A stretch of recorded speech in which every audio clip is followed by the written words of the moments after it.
Hello' everyone, সকলোকে পুনৰবাৰ স্বাগতম জনাইছোঁ স্মাৰ্ট লাৰ্ণিং ইউটিউব চেনেলটোলৈ। আৰু আজি এটা নতুন টপিক লৈ পেলাই আপোনালোকৰ ওচৰত আহিছোঁ। সেইটো হৈছে 8 পে' কমিশ্যন। 8 পে' কমিশ্যনৰ ফলত কেনেকুৱা ধৰণৰ প্ৰভাৱ পৰিব পাৰে, দৰমহা কিমান হ'ব পাৰে। ইতিমধ্যে আপোনালোকে সকলোৱে হয়তো গম পাইছে, মিডিয়াত এইকেইদিন ধৰি পেলাই তোলপাৰ লাগি গৈছে। গভাৰ্মেণ্ট ছাৰ্ভেণ্টবিলাকৰ দৰমহা কিমান হ'ব পাৰে, কি কি বেনিফিটছ হ'ব পাৰে, কোনটো চাকৰিত কিমান যিটো আমাৰ চেলাৰী আছে সেইটো বাঢ়িব, থাৰ্ড গ্ৰেডৰ কিমান বাঢ়িব, ফ'ৰ্থ গ্ৰেডৰ কিমান বাঢ়িব, ঠিক আছে। চ' চাকৰিয়ালসকলৰ বাবে এইটো এটা হৈছে সুখবৰ, ঠিক আছে। চ' আপোনালোক বহুতে এটা হেপী।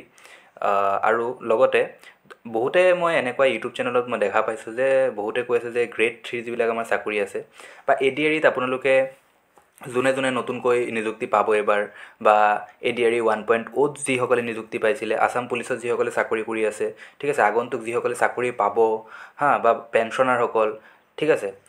তো তেওঁলোকৰ বাবে যিটো আমাৰ দৰমহা আছে সেইটো এক্সপেক্টেড কিমান হ'ব পাৰে, যিটো আমাৰ স্কেল আছে সেই স্কেলটো কিমান। কোৱাৰ উদ্দেশ্য এইটোৱে যে আমাৰ যিটো ফিটমেণ্ট ফেক্টৰ আছে, যিটোৱে আমাৰ নিৰ্ধাৰণ কৰে কিবা এটা পে' কমিশ্যন অহাৰ পাছত, 8 পে' কমিশ্যন অহাৰ পাছত যিটো আমাৰ নিৰ্ধাৰণ কৰিব যে দৰমহাটো কিমান ইনক্ৰিজ হ'ব, ফিটমেণ্ট ফেক্টৰ যিটো আছে সেইটো কিমান হ'ব পাৰে, ঠিক আছে, এক্সপেক্টেড সেইটো কিমান হ'ব পাৰে, ঠিক আছে। আমি গোটেইখিনি এইটো ভিডিঅ'ত ডিছকাছ কৰিম। চ' প্ৰথমতে ইয়াত ক'ব বিচাৰোঁ যে ইন্ট্ৰডাকশ্যন হিচাপে আমি 8 পে' কমিশ্যন মানে কি সেইটো আমি বুজিম প্ৰথমতে, কিন্তু তাৰ আগতে মই আপোনালোকক এটা চাৰ্ট দেখাব বিচাৰিছোঁ। চ' আমি গোটেইখিনি যিবিলাক আমি এক্সপেক্টেশ্যন কৰিম আৰু যিবিলাক আমি চাম এই ভিডিঅ'টোত, সেইটো আমি কিছুমান চাইণ্টিফিক ডাটাৰ ওপৰত বেছ কৰি পেলাই তৈয়াৰ কৰিছোঁ। চ' প্ৰথমতে আমি চাই লওঁ যিমানখিনি আমাৰ এতিয়ালৈকে পে' কমিশ্যন হৈছে, আৰু এইটো হৈছে 8 পে' কমিশ্যন, এইটো যি আমাৰ আহিবলগীয়া আছে 2026ত আমাৰ ইমপ্লিমেণ্টেশ্যন হ'ব এইটোৰ। চ' তাৰ আগত যে আহিছে আৰু second pay' commission, third pay' commission, fourth pay' commission, seventh pay' কমিশ্যনলৈকে, সেই ছেভেন্থ পে' কমিশ্যনত কিমান পাৰ্চেণ্ট বৃদ্ধি হৈছিলে দৰমহা সেইটো আমি প্ৰথমতে চাই লওঁ, ঠিক আছে। চ' আপোনালোকে মন কৰিব, ফাৰ্ষ্ট পে' কমিশ্যনৰ কথাটো ইয়াত উল্লেখ কৰাৰ একো কথা নাইকিয়া, কাৰণ ফাৰ্ষ্ট পে' কমিশ্যনটো কোনো ইনক্ৰিজ হোৱা নাছিলে, প্ৰথমবাৰ অনা হৈছিলে, ঠিক আছে। চ' ছেকেণ্ড পে' কমিশ্যন যেতিয়া আহিছিলে সেইটো ফাৰ্ষ্ট পে' কমিশ্যনৰ তুলনাত 14.2% ইনক্ৰিজ হৈছিলে, কিন্তু চাকৰিয়ালসকলৰ দৰমহা 14.2% ইনক্ৰিজ হৈছিলে, ঠিক আছে।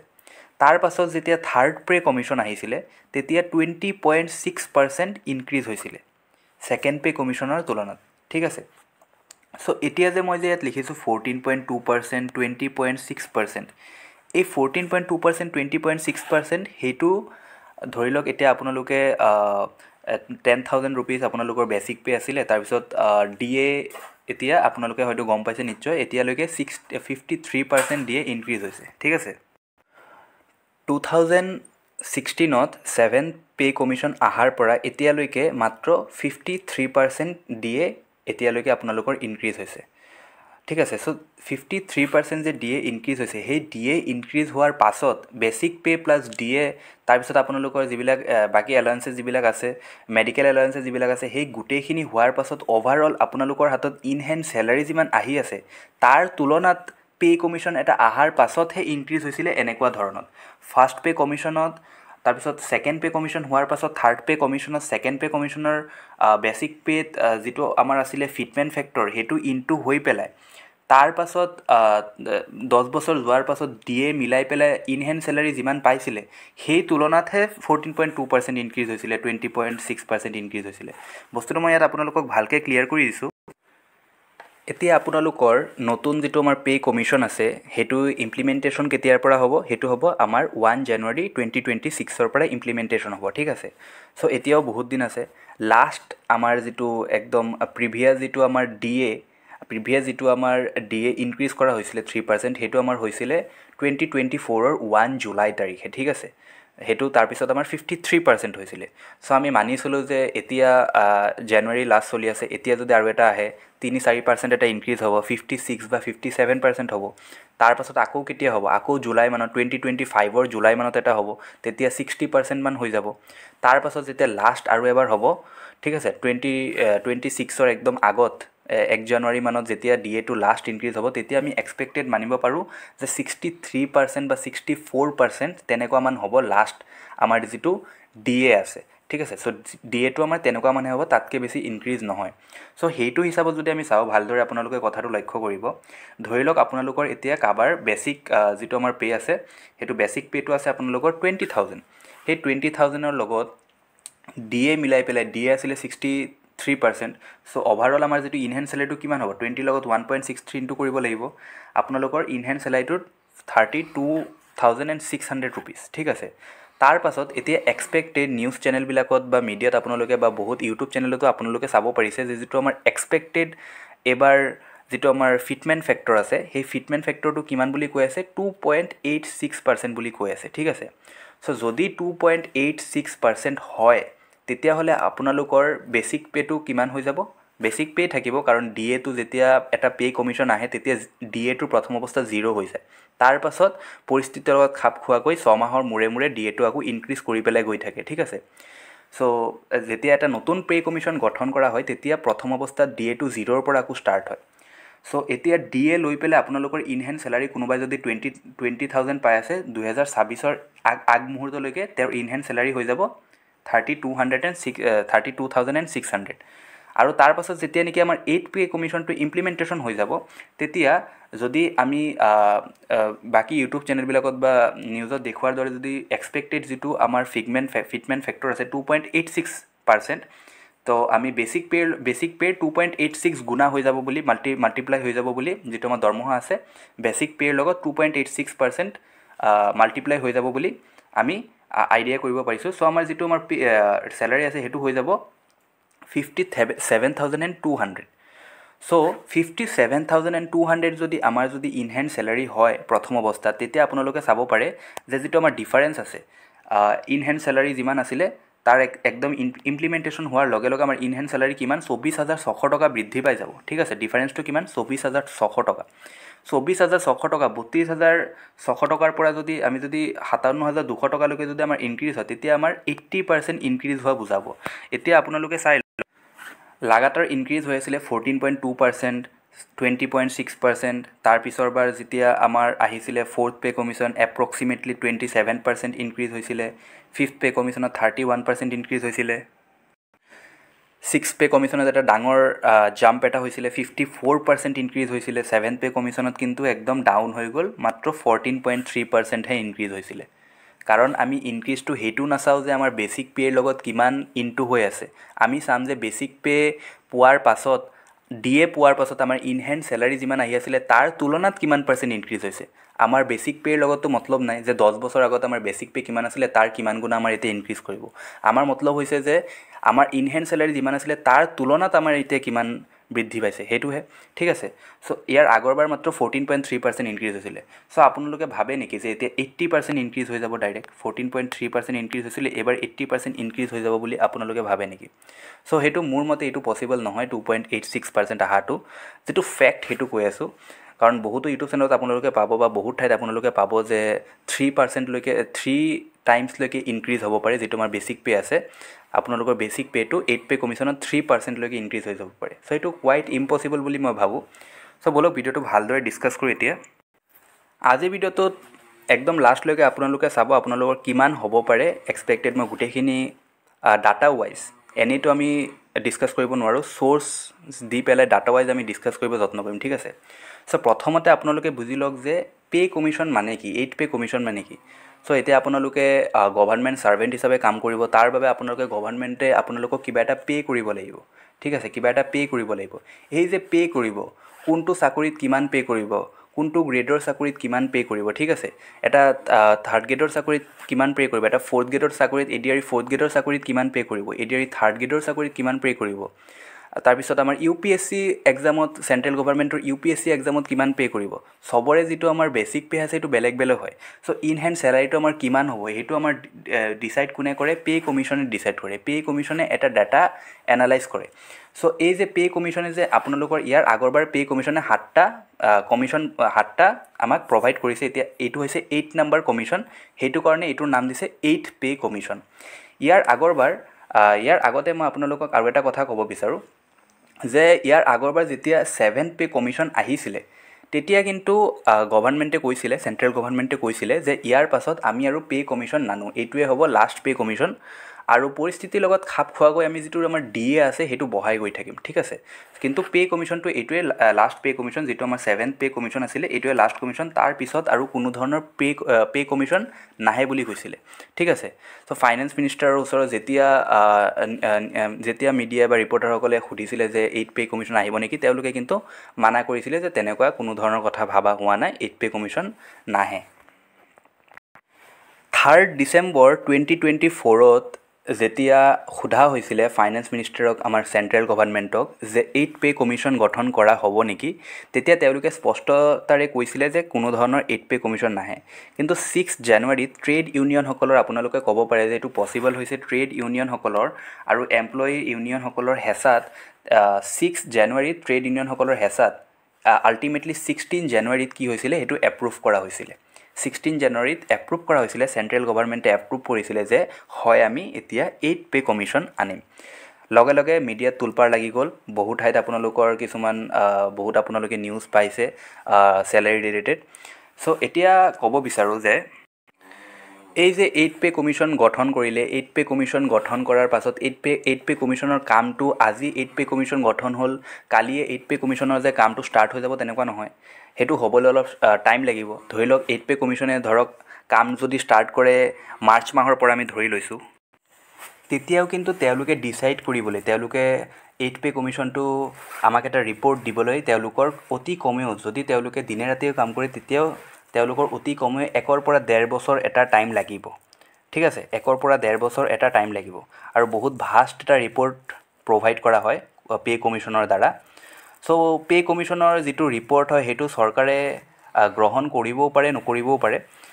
তেওঁলোকে নিজৰ মতে তেওঁলোকে কিমান পাৰ্চেণ্ট দিব, ফিটমেণ্ট ফেক্টৰটো কিমান পাৰ্চেণ্ট দিব, সেইটো তেওঁলোকে ডিচাইড কৰিব লাষ্টত।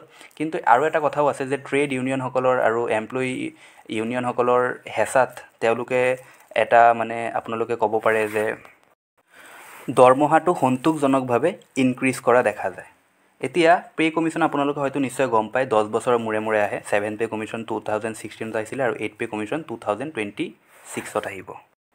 এতিয়া ভিডিঅ'টোত যে বাৰে বাৰে কৈ আছোঁ যে ফিটমেণ্ট ফেক্টৰ, এতিয়া আপোনালোকৰ হয়তো বহুতৰ মনত আহিছে ফিটমেণ্ট ফেক্টৰ মানে কি। বহুতে হয়তো জানে, কিন্তু বহুতৰ মনত হয়তো আহিছে যে ফিটমেণ্ট ফেক্টৰ মানে কি। ফিটমেণ্ট ফেক্টৰ মানে হৈছে এতিয়া পে' কমিশ্যনে যে ডিচাইড কৰিব কিমান হ'ব, সেইটোতো এজনকৈ তেওঁলোকে ডিচাইড কৰিব নোৱাৰে যে অমুকৰ দৰমহা কিমান বঢ়াম, অমুকৰ দৰমহা কিমান বঢ়াম, অমুকে আছাম পুলিচত পাইছে, অমুকে SSC GDত পাইছে, ঠিক আছে, অমুকে 4th গ্ৰেডত পাইছে, অমুকৰ দৰমহা কিমান বঢ়াম, তেনেকৈতো তেওঁলোকে গঠন কৰিব নোৱাৰে। তেওঁলোকে আপোনালোকে মানি লওক যে আপোনালোকৰ বেচিক পে' বেলেগ বেলেগ চবৰে, কাৰোবাৰ বেচিক পে' অলপ বেছি, কাৰোবাৰ বেচিক পে' অলপ কম। ধৰি লওক কাৰোবাৰ যদি বেচিক পে' মই 10,000 বুলি ধৰিছোঁ, গণনাৰ সুবিধাৰ্থে মই যদি 10,000 বুলি ধৰিছোঁ, ঠিক আছে। তো 10,000ৰ ওপৰত তেওঁলোকে এটা ফিক্সড এটা ৰেট তেওঁলোকে দি দিব যে যিমান বেচিক পে' থাকিব, যিমান বেচিক পে' আছিলে তাৰ আগৰ যিটো পে' কমিশ্যন অনা হৈছিলে 7th পে' কমিশ্যন, সেই 7th পে' কমিশ্যন গঠন কৰাৰ সময়ত যিমান বেচিক পে' আছিলে তাৰ ওপৰত কি হৈ যাব, তাৰ ওপৰত যে ফিটমেণ্ট ফেক্টৰ এটা দি দিলে, তাৰ ধৰি লওক আপোনালোকে কৈ দিব পাৰে যে 2.5, 2.5 মাল্টিপ্লাই হৈ যাব বেচিক পে'ৰ লগত। চ' বেচিক পে'টো নতুন বেচিক পে' কিমান হৈ যাব, যদি 10,000 আছিলে কাৰোবাৰ বেচিক পে', তাৰ হৈ যাব 25,000। 10,000ৰ লগত 2.5 ইনটু কৰিলে কি হ'ব, বেচিক পে'টোৱে হৈ যাব 25,000। চ' আপোনালোকে গম পাইছে। কিন্তু এইটোতে বহুত মানুহৰ পাজল লাগে। মই বাৰে বাৰে আকৌ এটা কথা কৈছোঁ যে আপোনালোকে বেচিক পে' পাই আছিলে 2016ত, মই ধৰি লৈছোঁ কোনোবাই 10,000, কিন্তু সেইটোতো সময়ৰ লগে লগে বাঢ়ি গৈ আছিলে। DA আপোনালোকে পাই আছিলে, ঠিক আছে। মই যদি 10,000 বুলিও ধৰোঁ, তেতিয়াও আপোনালোকে কি হ'ব যে DA পাই আছিলে 2026ৰ আগমুহূৰ্তলৈকে যদি 63% আপোনালোকে DA পায়, তেতিয়াহ'লে 10,000 প্লাছ 63% অৰ্থাৎ 16,300 টকা আপোনালোকে ইন হেণ্ড চেলাৰী পাব, ঠিক আছে। যদি কাৰোবাৰ দৰমহা আছিলে 10,000 আৰু DAটো যদি আপোনালোকৰ 6,300 হয়, তেতিয়া আমি চাম যে টোটেল আমাৰ ইন হেণ্ড চেলাৰী কিমান হৈ যাব, তেতিয়া 1,600 হৈ যাব। আমি বেচিক পে'টো কিমান আছিলে 2016ত সেইটো নাচাওঁ। তাৰ পাছত যেতিয়া নতুন পে' কমিশ্যন আহিব, তেতিয়া যদি 2.81% বহুতে কৈ আছে এক্সপেক্টেড যিটো আমাৰ ফিটমেণ্ট ফেক্টৰ আছে সেইটো 2.81 হ'ব, তেতিয়া আমি 2.81 যেতিয়া হৈ যাব, তেতিয়া আমাৰ ইন হেণ্ড চেলাৰী বেচিক পে'টো কিমান হৈ যাব, 10,000ৰ 2.81 টাইম যদি মাল্টিপ্লাই কৰোঁ তেন্তে 28,100 টকা হৈ যাব। আৰু DAটো 0 হৈ যায়, আপোনালোকক ইতিমধ্যে মই কৈছোঁৱে প্ৰথম অৱস্থাত, আকৌ DAটো পিছত বাঢ়ি গৈ থাকে। চ' তেতিয়া আমাৰ ইন হেণ্ড চেলাৰী কিমান হৈ যাব, 28,100। যদি 2.5 বুলিও ধৰোঁ আমি, যিটো আমাৰ ফিটমেণ্ট ফেক্টৰ আছে তেতিয়াও 25,000 হৈ যাব আমাৰ basic pay in hand salary আৰু 25,000 ইন হেণ্ড চেলাৰী হৈ যাব ঠিক আছে আমালোকৰ তেতিয়া আমি 10,000ৰ লগত তুলনা নকৰোঁ যে আগতে বেচিক পে কিমান আছিলে 10,000 আছিলে আমি বেচিক পেৰ লগত তুলনা নকৰোঁ আমি in hand salary 8 pay commission অহাৰ আগত কিমান পাই থাকিম তাৰ লগত তুলনা কৰিম চ' গতিকে যদি আমাৰ 25,000 যদি আমাৰ যদি 2.5% যদি ফিটমেণ্ট ফেক্টৰ কৰি পেলাই যদি আমাৰ ইন হেণ্ড চেলাৰী 25,000 হয় তাৰ পাছত সেইটো আমি 25,006 আমি 10,000ৰ লগত তুলনা নকৰোঁ আমি কৰিম যে ইন হেণ্ড চেলাৰী আমি দিয়ে লৈ পেলাই কিমান পাই আছিলোঁ ঠিক আছে আপোনালোকে কনফিউজটো আপোনালোকে বুজিব পাৰিছে কোনখিনিত চ' তাৰ পাছত আপোনালোকে ইনক্ৰিজ কিমান হ'ল টোটেল ইনক্ৰিজ আপোনালোকে ক'ব পাৰে যে 10,000 আছিলে 10,000ৰ পৰা 25,000 15,000 বঢ়াই দিলে কিন্তু একচুৱেলি কিমান বাঢ়িছে 8,700 টকাহে বাঢ়িব তেতিয়া কাৰণ আমাৰ 16,300ৰ লগত আমি কম্পেয়াৰ কৰিম ঠিক আছে চ' আপোনালোকৰ আৰু কিছুমান কুৱেৰি আছিলে মই এই ভিডিঅ'টোত আজিৰ ভিডিঅ'টোত গোটেইখিনি কুৱেৰিয়ে মই ডিছকাশ্যন কৰিবলৈ যত্ন কৰিছোঁ তাৰ পাছত আপোনালোকে বহুতে সুধিছিলে মই ইতিমধ্যে এইটো এনচাৰ দিছোঁ যে কেতিয়া ইমপ্লিমেণ্টেশ্যন হ'ব এতিয়া ইমপ্লিমেণ্টেশ্যন হ'বলৈ 2026 যদি লাষ্টতো যদি ইমপ্লিমেণ্টেশ্যন যদি আমাৰ যিটো আমাৰ মই কৈছিলোঁ যে যিটো এটা ভাষ্ট ৰিপৰ্ট প্ৰভাইড কৰিব পে কমিশ্যনে সেইটো দিবলৈ মই ধৰি লৈছোঁ সেইটো কাৰ্যকৰী হ'বলৈ আমাৰ আসামতো কাৰ্যকৰী হ'ব প্ৰথমতে চেণ্ট্ৰেল লেভেলত কাৰ্যকৰী হোৱাৰ পাছত নিশ্চয় আমাৰ মাননীয় মুখ্যমন্ত্ৰী হিমন্ত বিশ্ব ডাঙৰীয়াও এইটো ইমপ্লিমেণ্টেশ্যন কৰিব আৰু সেইটো কৰিবলৈ মই ধৰি লৈছোঁ যে 2026ৰ জানুৱাৰী মাহত ইমপ্লিমেণ্টেশ্যন নহ'ল মই কি কৈছিলোঁ যে 1 জানুৱাৰীত ইমপ্লিমেণ্টেশ্যন হৈ যায় কাৰ্যকৰী হৈ যায় বাই চান্স মই ধৰি লৈছোঁ যে গোটেইখিনি প্ৰভিজন ফ'ল' কৰি ইনফ্লেশ্যন আৰু বহুত কিবা কাৰণো আছে যিবিলাকে নিৰ্ভৰ কৰে যে এতিয়া 8 পে কমিশ্যনে যে বনাব যে আপোনালোকৰ দৰমহাটো কিমান হ'ব আপোনালোকৰ সেইবিলাক বহুতো ফেক্টৰৰ ওপৰত মানে আপোনালোকে ক'ব পাৰে যে ফেক্টৰৰ ওপৰত বেছ কৰি পেলাই বনোৱা হয় কি ফেক্টৰ চাই আপোনালোকে যে তেওঁলোকে এনালাইজ কৰি পেলাই চাব যে সাম্প্ৰতিক সময়ত সুস্থভাৱে পৰিয়ালটো চলাই নিবলৈ কিমান টকাৰ প্ৰয়োজন আছে তাৰপিছত আপোনালোকৰ চাব যে ইনফ্লেশ্যন কেনেকুৱা চলি আছে বা ডিফ্লেশ্যন যদি চলি আছে ডিফ্লেশ্যন কেনেকুৱা চলি আছে মাৰ্কেটত ঠিক আছে অৰ্থাৎ বস্তুৰ দাম কেনেকুৱা সেই গোটেইখিনি ফেক্টৰ এনালাইজ কৰি পেলাইহে এটা পে কমিশ্যনে এটা ৰিপৰ্ট প্ৰভাইড কৰে ঠিক আছে চ' সেইটো কথা বাদ দিলোঁ এতিয়া ধৰি লৈছোঁ যে 2026ৰ সেইটো আৰু এটা আপোনালোকৰ এটা ডাউট আছিলে যে 2026ৰ মই ধৰি লৈছোঁ যে 1 জানুৱাৰীত ইমপ্লিমেণ্টেশ্যন নহ'ল সেইটো ধৰি লৈছোঁ মই যে জুলাইত ইমপ্লিমেণ্টেশ্যন হ'ল যে 6 মাহ 7 মাহ এটা দেৰিকৈ ইমপ্লিমেণ্টেশ্যন হ'ল মই ধৰি লৈছোঁ এতিয়া কি হয় যে আগৰবাৰ কি হৈছিলে যদি দেৰিকৈও যদি ইমপ্লিমেণ্টেশ্যন হয় তেতিয়া আপোনালোকে এৰিয়াৰ হিচাপে যিটো আপোনালোকৰ প্ৰাপ্য আছে 8 পে কমিশ্যন হিচাপে যিটো আপোনালোকৰ প্ৰাপ্য আছে সেইটো আপোনালোকে এৰিয়াৰ হিচাপে 1 জানুৱাৰীৰ পৰাই কাউণ্ট কৰা হ'ব কিন্তু আজিলৈকেতো এনেকেই কাউণ্ট কৰা হৈছে 1 জানুৱাৰীৰ পৰাই কাউণ্ট কৰা হৈছে যদিও আপোনালোকৰ লাগিলে আগষ্টত হওক আপোনালোকৰ লাগিলে জুলাইত হওক আগষ্টত হওক ছেপ্টেম্বৰত হওক যিটো আমাৰ ৰিপৰ্ট আছে তাৰপিছত আমাৰ যিটো ROP হ'ব সেইটো লাগিলে যিমানেই দেৰিকৈ হওক কিন্তু প্ৰতি 10 বছৰৰ মূৰত সেইটো কাউণ্ট কৰা হয় আৰু আপোনালোকৰ যিটো দৰমহা আছে যিটো চেলাৰী আছে সেইটো আপোনালোকৰ 8 পে কমিশ্যন মতে 1 জানুৱাৰী 2026ৰ পৰাই কাউণ্ট কৰা হ'ব ঠিক আছে তাৰ পাছত হয়তো চৰকাৰে তেনেকৈ কৈ দিব পাৰে যে আমি যেতিয়াৰ পৰা এইটো ইমপ্লিমেণ্টেশ্যন কৰিছোঁ সেই ডেটটোৰ পৰাই আমি আপোনালোকৰ দৰমহাসমূহ কাউণ্ট কৰিম নতুন পে কমিশ্যন হিচাপে কিন্তু জেনেৰেলি এনেকুৱা কৰা দেখা নাযায় আৰু যিহেতু 2026ত ইলেকশ্যনো আছে আসামত আমাৰ ইলেকশ্যনো আছে চ' গতিকে ভাবোঁ যে 8 পে কমিশ্যনটো অতি সোনকালেই গঠন কৰা হ'ব কাৰণ ইলেকশ্যনৰ আগত গভাৰ্ণমেণ্ট ছাৰ্ভেণ্টবিলাকৰ মনটো সুখী কৰিবলৈ যিকোনো চৰকাৰে বিচাৰিব সেইটো এটা নৰ্মেল কথা হয় ঠিক আছে তাৰপাছত ফিটমেণ্ট ফেক্টৰৰ কথাটো মই আপোনালোকক কৈছোঁৱেই এতিয়া কিমান বাঢ়িব চেলাৰী এতিয়া মই যিখিনি আপোনালোকক ভিডিঅ'টোত বুজাইছোঁ চ' আপোনালোকৰ বহুতখিনি হয়তো ডাউট ক্লিয়াৰ হৈছেই যে 2.81 বা 2.86 যদি হয় তেতিয়া ইন হেণ্ড চেলাৰী আপোনালোকে যিমান পাইছে তাৰ পৰা 80% মান ইনক্ৰিজ হৈ যাব আৰু তাৰ আগৰবাৰ 7 পে কমিশ্যনত কিমান ইনক্ৰিজ হৈছিলে মাত্ৰ 14.2% এটা ইনক্ৰিজ হৈছিলে চ' সেইটো মোৰ মতে ইমান এটা বৃদ্ধি নাপায় শুনিব যদিও বেয়া লাগিছে কিন্তু ইমান এটা বৃদ্ধি নাপায় ঠিক আছে চ' সেইটো মোৰ মতে যিটো আমাৰ বৃদ্ধিৰ যিটো আমাৰ ফিটমেণ্ট ফেক্টৰ আছে সেইটো মোৰ মতে মেক্সিমাম 2.3% মানহে থাকিব সেইটো 2.3 টাইমছহে মাল্টিপ্লাই হ'ব বুলি আপোনালোকে ক'ব পাৰে ঠিক আছে চ' 2.5 বা 2.8 নহয় যদিও 2.3%ও যদি হয় তেতিয়াও ভালেখিনি ইনক্ৰিজ হোৱা দেখা যাব যদি কাৰোবাৰ যদি দৰমহা যদি 30,000 যদি আপোনালোকে যদি কোনোবাই পাই আছে দেন 45, 47 বা 50,000লৈকে আপোনালোকৰ দৰমহাটো যাব পাৰে ঠিক আছে কিন্তু 3% যদি আপোনালোকে যদি ভাবি আছে সেইটো কোৱাইট ইম্পচিবল। 3% যোৱাটো ইমান এটা পচিবল নহয়। বৰ্তমান পৰিস্থিতিৰ লগত খাপ খোৱাকৈ যদি আপোনালোকে চায় দেন 3% বা আমাৰ যিটো ডিমাণ্ড আছে, আমাৰ যিটো ট্ৰেড ইউনিয়নৰ ডিমাণ্ড আছে বা আমাৰ যিটো এমপ্লয়ি ইউনিয়নৰ ডিমাণ্ড আছে, তেওঁলোকৰ মতে 3.68%, 3.68 টাইমছ ইনক্ৰিজ কৰিব লাগে বেচিক পে'টো। আপোনালোকৰ 2016 যিমান বেচিক পে' আছিলে তাৰ তুলনাত 3.68 টাইমছ ইনক্ৰিজ কৰিব লাগে। সেইটো তাৰপিছত সামঞ্জস্য ৰাখি দুয়োজনৰে মতামত ৰাখি পেলাই এটা মধ্যমীয়া স্তৰত আমাৰ যিটো ৰেট হয় সেইটো ৰখা হয়। ডিমাণ্ডটো সদায় অলপ হাই ৰখা হয় যাতে চৰকাৰে যিটো আমাৰ বেচিক পে' যিটো আমাৰ ফিটমেণ্ট ফেক্টৰ আছে সেইটো সকলোৰে সুবিধাজনককৈ ৰাখিব পাৰে। চ' ডিমাণ্ডটো একচুৱেলি জানি বুজি অলপ হাই ৰখা হয়, ঠিক আছে। চ' আজিৰ ভিডিঅ'ত ইমানেই আছিলে। আপোনালোকে যোনে যোনে ভিডিঅ'টো চাইছে মই আপোনালোকক এটা ৰিকুৱেষ্ট কৰিব বিচাৰোঁ যে আপোনালোকে যদি কোনোবা যদি কৰ্মৰত হৈ আছে গভৰ্ণমেণ্ট এজ এ ছাৰ্ভেণ্ট, তে আপোনালোকে জনাব আপোনালোকে কি চাকৰি কৰি আছে, ঠিক আছে। বা যদি কোনোবা যদি ষ্টুডেণ্ট কোনোবা যদি চাকৰিত এইবাৰ যদি ADRE দিছে বা যদি আগন্তুক কিবা এটা আপোনালোকে ক'ব পাৰে যে কম্পিটিটিভ এক্সাম দিব, তেনে আপোনালোকে জনাব, ঠিক আছে। মই আশাবাদী আপোনালোকে কমেণ্ট কৰিব, মই ৰৈ আছোঁ আপোনালোকৰ কমেণ্টখিনি চাবলৈ। চ' এইটোৱে আছিলে 8 পে' কমিশ্যনৰ ওপৰত ভিডিঅ'। চ' আপোনালোকে হয়তো গোটেইখিনি ডাউট আপোনালোকৰ ক্লিয়াৰ হৈ গৈছে যে DA টু ইন হেণ্ড চেলাৰীৰ ওপৰত কিমান পাৰ্চেণ্ট হয় সেইটোহে ইম্পৰ্টেণ্ট, বেচিক পে' কিমান টাইম ইনক্ৰিজ কৰা হয় সেইটো ইম্পৰ্টেণ্ট নহয়। আপোনালোকে মই গোটেইখিনি বস্তু ডাটা ৱাইজ চাইণ্টিফিকেলি আপোনালোকক গোটেইখিনি বস্তু দিবলৈ যত্ন কৰিছোঁ। চ' ভিডিঅ'টো হয়তো নিশ্চয় আপোনালোকে ভাল পাইছে। চ' আজি ভিডিঅ'টো ইমানেই আছিলে। আৰু আপোনালোকৰ যদি কিবা যদি ডাউট থাকে তাৰ পাছতে আপোনালোকে কমেণ্টত জনাব, মই নিশ্চয় আপোনালোকৰ এনচাৰ দিবলৈ যত্ন কৰিম। চ' আজি ভিডিঅ'টো ইমানেই আছিলে। ভিডিঅ'টো কেনেকুৱা লাগিছে আপোনালোকে জনাব।